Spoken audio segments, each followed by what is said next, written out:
this week, Sylvia is going to be painting our bridge, and I'm going to carry on with some scenery. We're applying a coat of primer onto the bridge.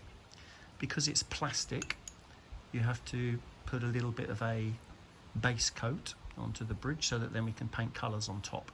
That's because we're using acrylic paints.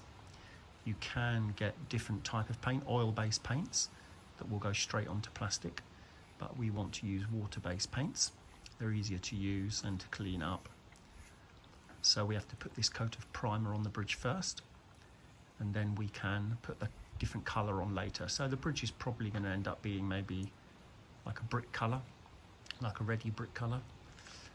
But at the moment, say we're just putting this coat on first. So it'll take a little while to put it on, and then it takes 12 hours to dry properly. And then we'll paint on some more colour tomorrow.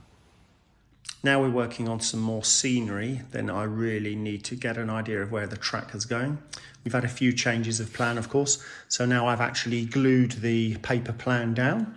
So this is all glued now to the board. So that will stay where it is. And then I can start gluing things on top of it.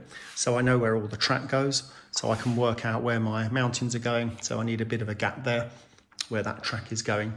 And then over this side, of course, I know where I can come out to for the other side, the mountain on that side. So it's just helpful to know where that track is supposed to be. Yeah, we've had a few changes in the track plan. So sticking it down is a very helpful way to know where we are. So I'm measuring up the piece approximately, putting down some glue very quickly, of course, and then pinning in the track bed using those pins just to hold it all in place. So just cutting the shape where the point is going to go on. So there's a few things that we need to do, just measuring it again, cutting it. So it takes a little bit of time, which is why I sped up the video, so you weren't too bored watching it all. But this looks quite fun at this speed. Okay guys, so we're painting a bridge, and I'm trying to kind of come up with a sort of base color. It's going to be like a brick, so I'm actually mixing 4 different colors. So I've done a little bit here. So I've just sort of mixed different colors. That's kind of more like that. And I've got a trick. I have actually added a little bit of a baking soda to it, just to give that sandy finish. So it's going to be like more like a brick sand kind of color. So as you can see, I'm kind of painting it. I don't want to paint it completely, so I want some of the grey to show through, because we will be adding different colors. So some of the bricks will make it slightly more yellow, some of them they will look a bit more brown.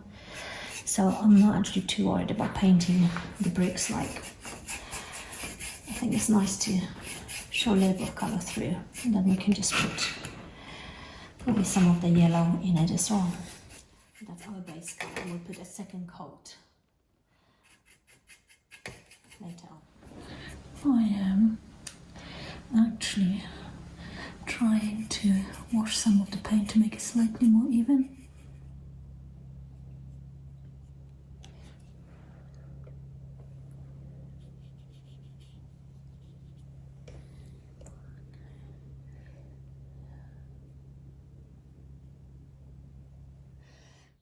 I'm working out where to put my tunnel entrances. They're called tunnel portals. So I've cut a little hole in this piece of the scenery, and a little bit of a hole in the wooden riser there. So now this will go inside here. Now obviously we need to cut away the bank, like we've got a bank here. I'm going to cut that away on that side.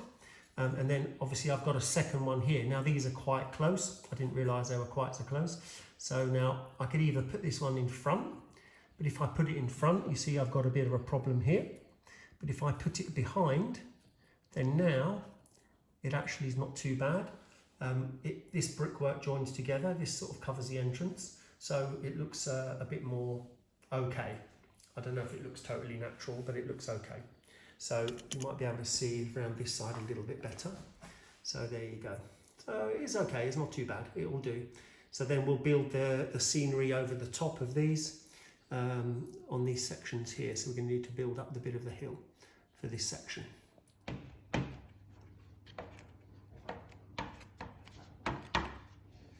the back section behind the bridge at the moment is a bit square. So what I'm going to do is going to put some plaster cloth on it and just wet it so that we've got a bit of a slope. And I shall do that all the way across.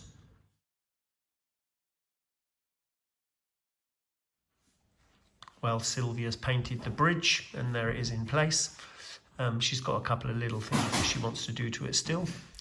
But there, that's what it will look like when it's in place. Obviously it's going to have some green grass and things around it. But there you go, what a beautiful bridge it is.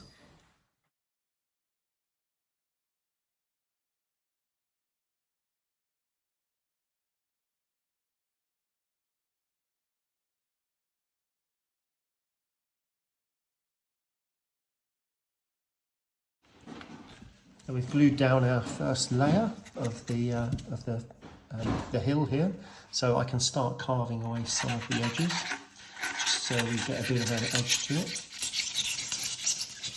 So just smooth it down a little bit. We can cut them little sort of cracks and things, little sort of other bits to make it look a bit more natural, so it's not all just flat. So just cutting some different angles. Make it less like a square block. And then we cover that with plaster cloth afterwards. So once we've done the other bits as well. So there we go, I've already carved this corner section here, so that's a little bit more at an angle. Yeah.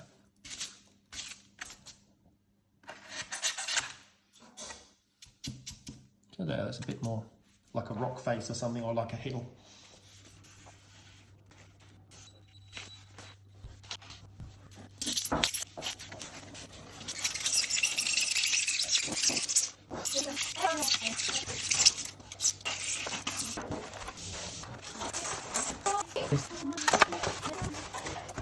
I've cut the second layer now, so that second layer will now go on there.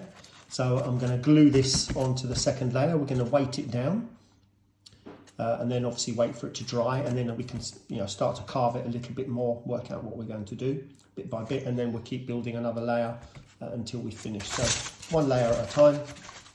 Now over here I've got some gaps, of course, so I may get some more expanded foam and squirt that underneath once this is dried. Or maybe I can push some newspaper in there and we can use that as a base, but I'll have to work that out at some point later on.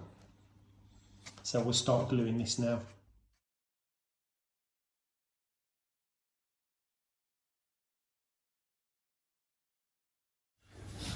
Okay guys, this is our bridge. If you remember, originally it was grey, that colour, and obviously we've done so many different layers and painted it, and I'm quite pleased with what is here.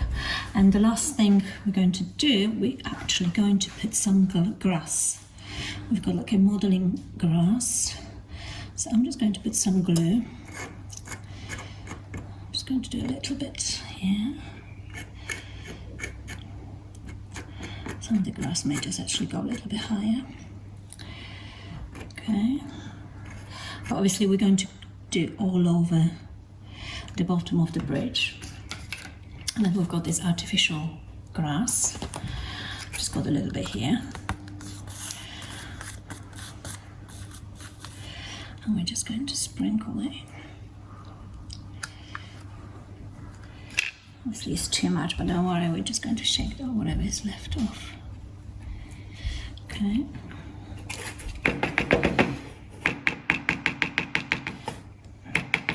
Okay.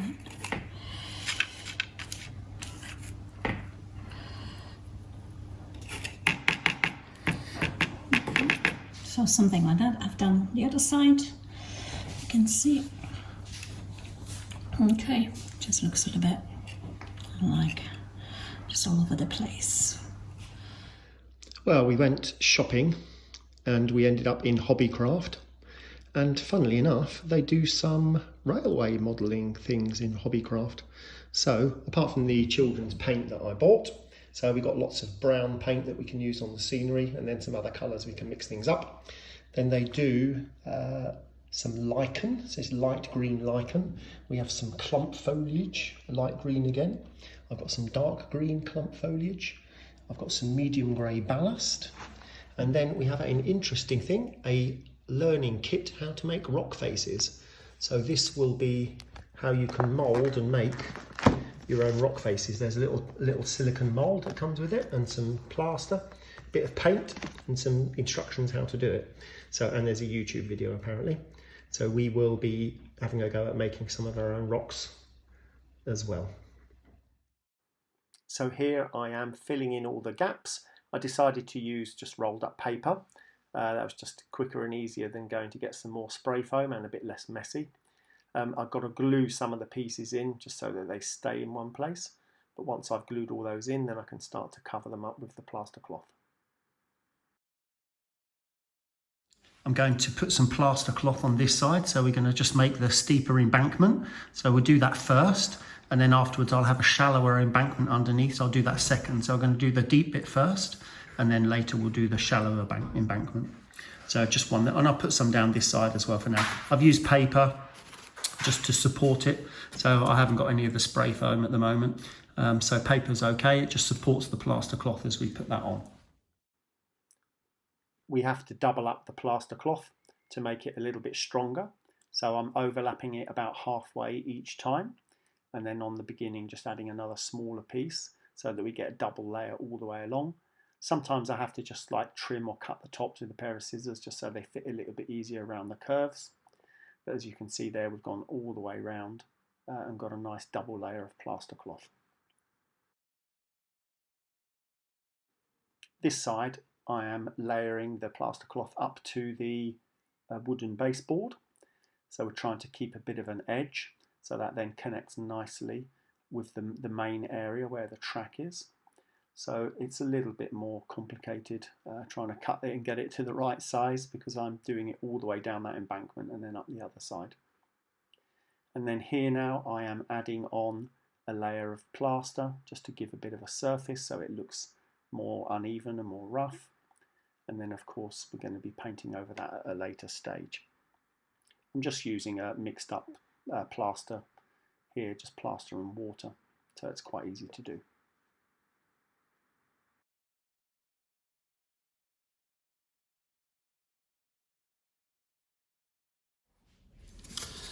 Well, we've got a gap here, so I built my embankment down, which is nicely drying. It's not quite dry yet, but I've got a gap here that I need to fill. So sometimes we can use up things that we've got left over. So I had some foam that came on some packing, so we can use like a piece of foam here. I can cut it to shape to fit in there, so I can use that to slope that down. So I've actually made that one already. Here's one I made earlier.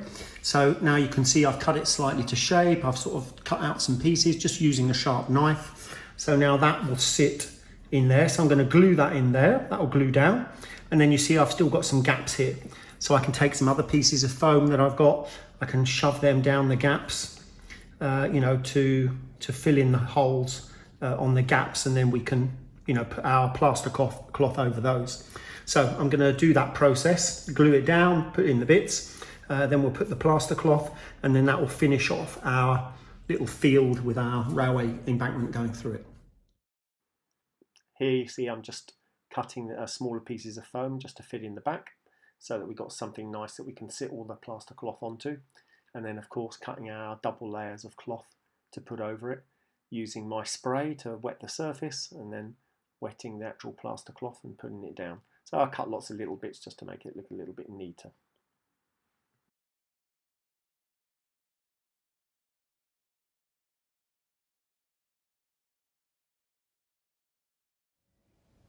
We've got a decent amount of work done this week. We've got our bridge painted. We've got our valley covered in, or mainly covered. We've got a second layer on our hill over in the back corner as well. So quite a lot of good things done. Well, thanks for watching this week. We'll see you next time. 8:30 p.m. weekdays and Sundays.